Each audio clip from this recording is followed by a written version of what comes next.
This week in the conversation, I have something very interesting for you. I'm going to be speaking with children book author Anne Delgado. We're going to be speaking about her debut children book novel, beautiful story everybody has been falling in love with. It's titled Sing Mama Sing.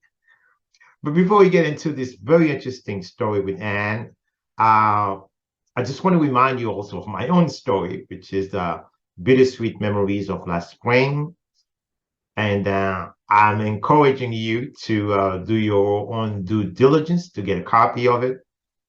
The book has been published back in September. We all know that. And it's available everywhere. The best way to support my literary effort is to not only just get a copy, but also to encourage our friends to do the same.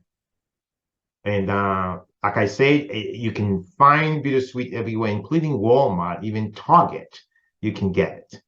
So, yes. And also, don't forget to continue to lend your support behind the conversation. Encourage friends also to continue to subscribe to it. And if you subscribe to the conversation, don't forget to click the notification bell so that way every time a video is posted, it's coming to you as soon as possible. So let's get started.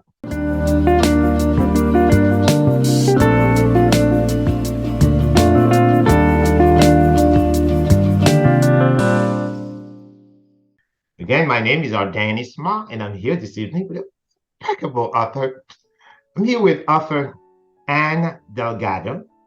We're going to be talking about her fantastic children's book titled Sing Mama Sing. Interesting, very interesting. It's an honor for me to have you in the conversation, and I have been wanting to have this conversation for the longest now. It is with honor that I'm welcoming you into the conversation. Thank you. Likewise, it's a pleasure to be here and speaking with you. Okay, and something I always ask when I have a guest in the conversation, would you please tell the viewers of CSMS Magazine who is Anne Delgado? Yes, I know. Still figuring that one out, but I wear many hats these days, and it's sort of ironic. My maiden name is Hatmaker. My newest hat that I'm wearing these days, and is the reason I'm here with you is because I became a published author last year with my debut book, Sing Mama Sing. So I'm a writer. I am also a violinist. So I'm a musician, classically trained. I've been playing for most of my life. And I also teach. So I teach in the public schools and then also privately. So as a violin instructor. And then I'm a mom. I have two girls.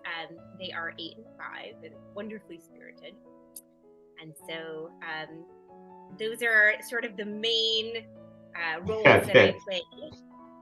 The main hats that you wear, okay. Those are the hats. You know, when we see Sing Mama Sing, would you please show the book so the viewers, so they can see it? Sing Mama Sing, beautiful.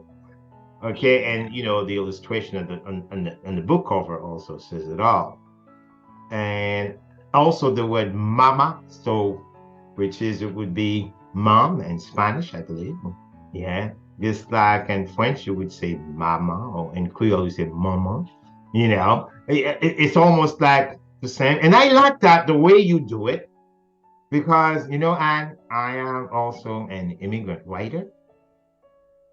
And lately, I see that immigrant fiction has been, not I say on the rise, but it's been rediscovered to impeccable authors like Mark Budman, writers like Nigerian Chimamanda Ngozi Adichie, you know, other folks like this, you know. So I see how important, you know, stories, and there's something I want to say. Let me just read this.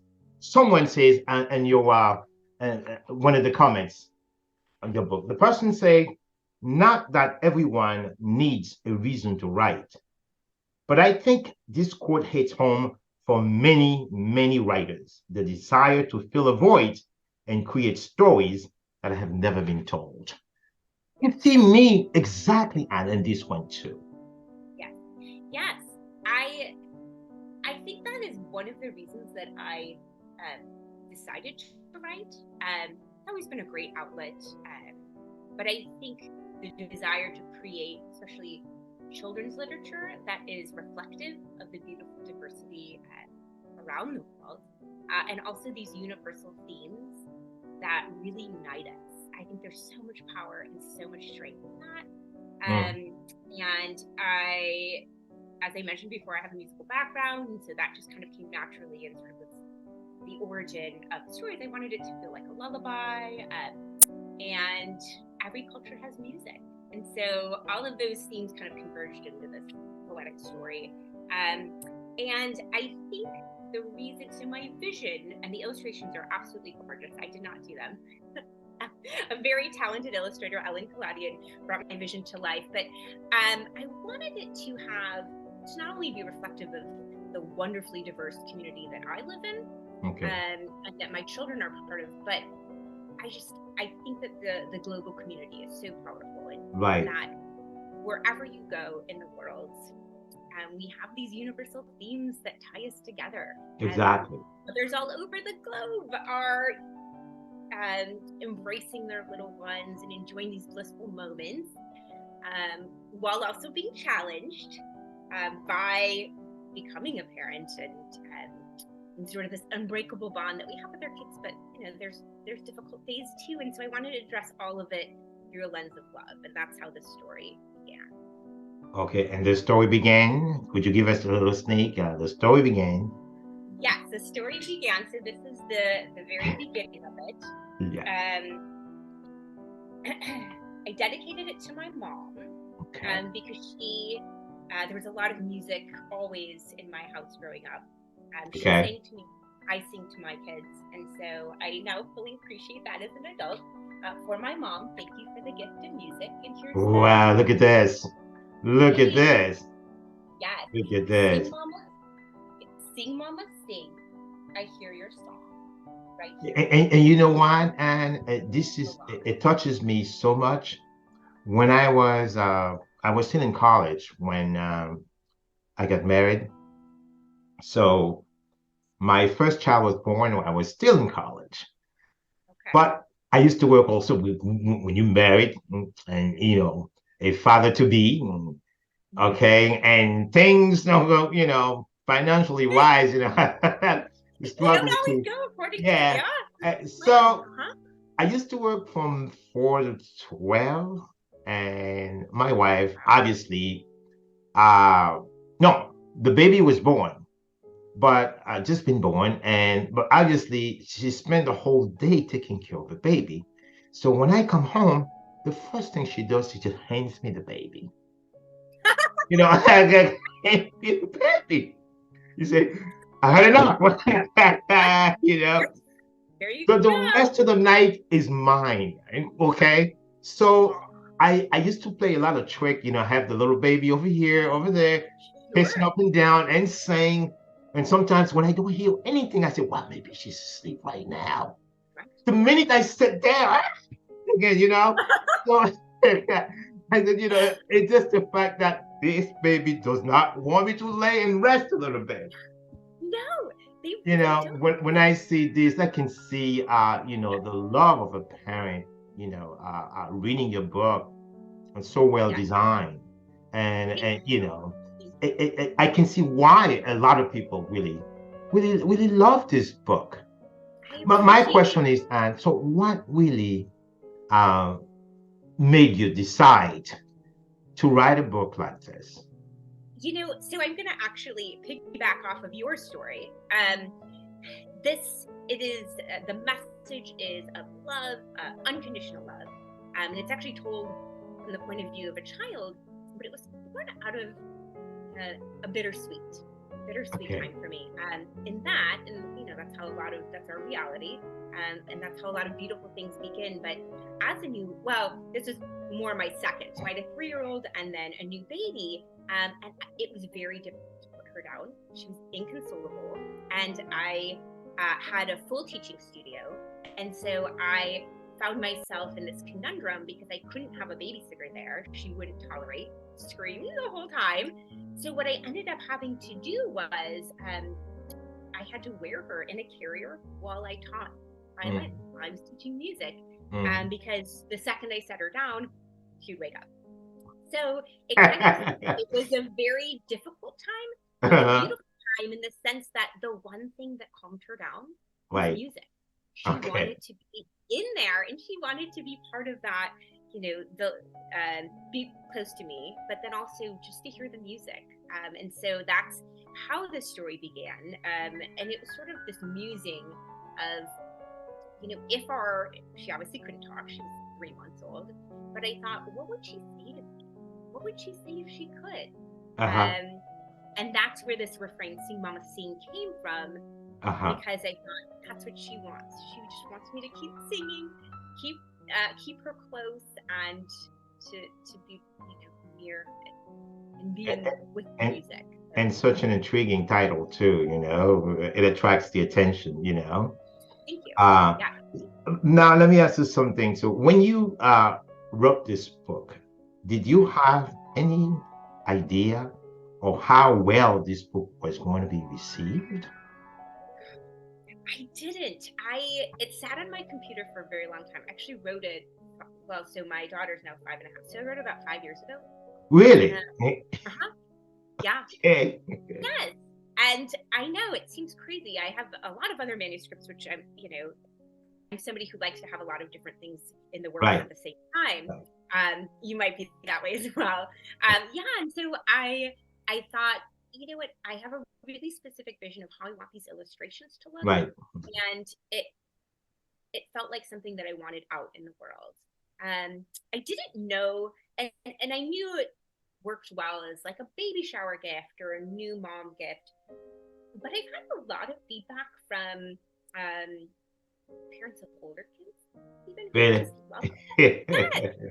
They like the messaging, and I think young ones, the illustrations are very inviting and warm. The color schemes that my illustrator chose are just brilliant. So it kind of welcomes in, especially little ones, sort of to this color palette. But the rhyme scheme and the meter also feel like music. And so we know that that is something that is appealing, especially for younger kids. So you have no idea what to expect when your work is out there, but I'm so glad that it's been well received and appreciated. Okay, so when you're done and you share the story, you share the idea with your mother. So what was her reaction? I did. Oh, she loved it. I think all mothers, right? They love anything their kids do, and so my dad is actually a good writer as well. He skilled writer, experienced writer, and so they were not only my sounding board, but they were my editors initially. And I was so grateful for that and their feedback. But my mom, I think, knows how powerful, she's a music educator, and just knows how powerful that music piece is. And I think it's a really special thing to have it, something I can give on to my children, and then of course incorporate into this book that is sort of continuing to spread that message. So this is what somebody say, and I'm going to read another quote that someone says about the book. It says that this is such a sweet book. Every night at bedtime, I lay down with my 2 children and read them bedtime stories. But this one is unique and it's nice. It's just like so interesting. I know you are very, very pleased to see. It's one of the biggest rewards for an author. To write something that is so well received out there. Yes, that's the hope. And I did it too because I wanted, my kids to be able to see this process, and they were a lot of the inspiration behind it. But I'm so glad. There was another comment. I don't remember. It was I think a reviewer who had said that no matter what your experiences are as a mother, you will see yourself somewhere in these pages. And that to me just felt like that mission accomplished. That's the hope. Which brings me to my next question. I know this is your first book. Certainly, it's not going to be the last one. You already say that you have several manuscripts written. Now, Yeah. do we expect as readers to see the same theme, multicultural theme, on the next story? Yes. So I am someone who writes. My manuscripts have a lot of different styles to them. So I have another one that is similar to this, where it's poetic. It's has its rhyming, has a strong meter, um, and it lends itself well to inclusion and diversity. In that each of these, it's more about sort of character traits and what it really means to be kind and clever, and sort of this poetic explores sort of the self-discovery of the connection between our thoughts and actions and who we become. And so that one lends itself well to that. I have a couple others that sort of are more with one character and more follow a storyline and a plot. And so it's always my hope to have it be reflective and of our community, and sort of have make it feel like it's going to resonate and feel relevant to the reader. So I think yes, and I think the one that it's called "You Are What You Think," that one will certainly work for it being, again, multicultural. Now, my question, will we still stay with this within the same framework, same kind of literary genre, children books, or Yes, it's a children's literature book. It actually works well for slightly older kids, okay. to more school age. And a couple, yeah, and the other one that I'm sort of polishing up is, again, more for school age. So my kids Okay. are now 5 and 8, so I'm sort of they're the inspiration for a lot of this, and they're both school age. So yeah, it's gonna skew slightly older, but I do hope to still incorporate a lot of diversity. Okay. So now, my other question is, now growing up, and who inspired you to become an author? That is a great question. I think there isn't one person or one thing. It's sort of a lot of factors and people. Certainly, my kids are a ever present source of inspiration. Right. My work as an educator, I Okay. think Okay. really Mhm. like writing things that I think not only unleash imagination and creativity, Right. but think themes that kids can relate to. Uh-huh. My husband's been very supportive. Right. And so, and then of course my need to, it's just been really great creative outlet for me to Hmm. sort of, writing is me time, and I Hmm. carve out that time every day. It's kind of Okay. therapeutic. But so all of those things together have sort of been what has served me well in my writing journey, and I think will continue to be sources of inspiration. Okay. Now let's keep literature for a second. It's something I always ask my friends, my authors, when in the conversation, because I know we're humans, right? So if I were to ask you, okay, in the house, you're a mom, I'm sure you cook. So what is the main cuisine at the house? And does that reflect also in, Oh in your no. book? Yeah. Oh, cooking is not a string. I stick to, my husband makes some really great taquitos. We do, we kind of Okay. trade off. I do soup well, pasta. Okay. Yeah, It- I think especially with having kids, we used to dabble more in that, and then now it's sort of like, what can I get on the table in like 30 minutes? But we try to, gradually expose them to different types of cuisine, and uh-huh. different types of food, so they can hopefully someday become adventure seekers. Okay. So how about music, for example?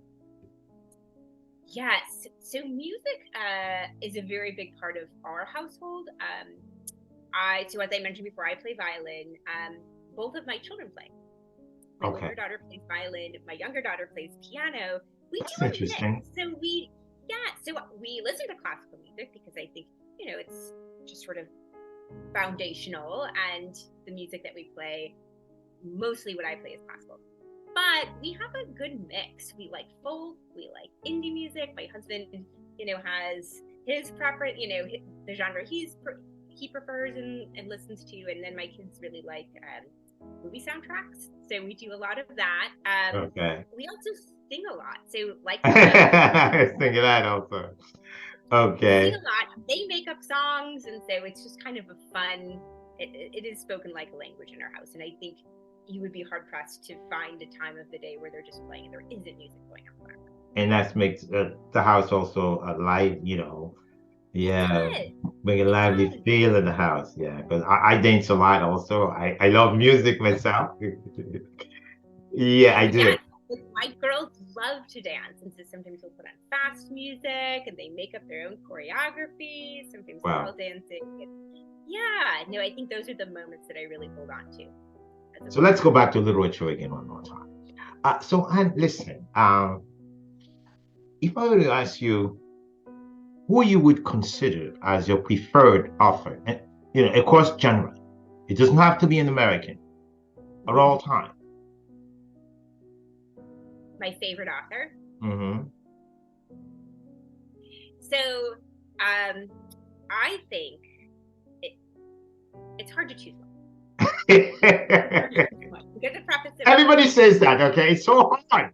it's like asking somebody who their favorite, music group is or music composer. It's hard to choose just one.